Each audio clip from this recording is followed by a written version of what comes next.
God damn it, here we go again. Let's get on with another angry video about Doctor Who. The Master is an old character stretching back well into the classic series. Despite this, he's always had a character.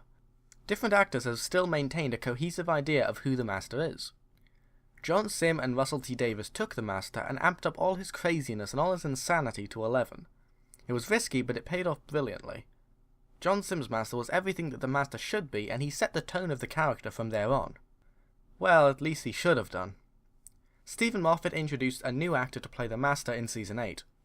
This actor was none other than Michelle Gomez. Honestly, I think it was a really risky decision to choose any female actor to play the Master. The first reason for this is Stephen Moffat's horrific track record with writing female characters. Stephen Moffat frequently attempts the strong woman archetype. Now, I have no problems with this, but he does it in such a simplistic way that it just makes the characters rude, blunt, and annoying. I was discussing this with a friend a few days ago, and he brought up Ellen Ripley from the movie Alien as a good example of a strong female character. She didn't crack under the pressure of being stalked by a xenomorph, and she didn't totally stonewall the opposition. She didn't insist on adding quips and one-liners which serve only to undermine the story being told. The second reason for this is that the Master has always had a character practically defined by masculine norms. I'm not saying it's impossible for a female character to play the Master, but it is a lot more difficult to pull off either the cold, calculated character of the first Master, as well as the completely insane rendition of the Master played by John Sim. Now at this point I could go on a tangent here about how characters and art in general are received in the light of their cultural context, and how inequality in the perception of women has affected all of this, but I'll spare you that and just head directly to my point.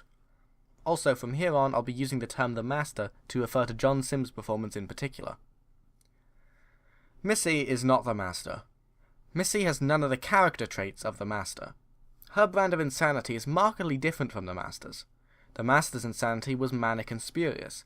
There are 100 shots of him laughing just between the sound of drums and the end of time, because that is who the Master is and has been defined as. He's manic. Missy's brand of insanity is considerably more calculated. You could argue that it's whimsical, but it's far too reserved to be called manic. Missy's character, if anything, is defined by her candidly sadistic attitude. The Master is a great character because of his insanity. He wasn't like the Daleks who filled the role of the abject hatred enemy. The Master was an incredibly emotional opposition to the Doctor. I believe that art works best when it invokes an emotion, and the Master was the perfect character to do just that. Though the Master only appeared for a total of 2 stories, he often invokes more emotion in the audience than the Daleks. Remember the time the Master was the President and ordered decimation of the world while playing Road Trader's Voodoo Child? Do you remember the time when the Doctor was demanding that the Master regenerates, but he refused out of spite? Do you remember when the Master shot at the Doctor, but embraced him when he fell over shortly before dropping him again? There are countless more of these scenes, and all of them are memorable. This is because the Master has a place in the show which no other character does. He is the Doctor's best friend and the Doctor's worst enemy. Unfortunately, Missy telling the Doctor, "I am your friend," doesn't amount to character building. That amounts to a vague understanding of the character, but totally fails to apply that to the writing. Missy is fine as a character. I don't think she's a bad character, because she's written pretty consistently a lot of the time. However, she is not the Master. Her character is an evil Mary Poppins act, while the Master is an unhinged maniac. The scene that really spurred me to write this was in the episode Extremis.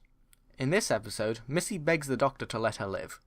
Not only does this raise peculiar implications of the Doctor's authority over her execution, but it's incredibly uncharacteristic of the Master. Remember when he refused to regenerate after being shot just to spite the Doctor? Why is she willing to beg for her life now, knowing full well that she would have to spend 1,000 years literally being imprisoned by him? Missy's entire character sums up Stephen Moffat's writing in general. While I'm sure that he's good at writing something, he's not good at writing Doctor Who, or female characters in general for that matter. Maybe he really should go back to Sherlock. Either way, thanks for watching. Stay tuned for some more stuff, likely Doctor Who related or otherwise.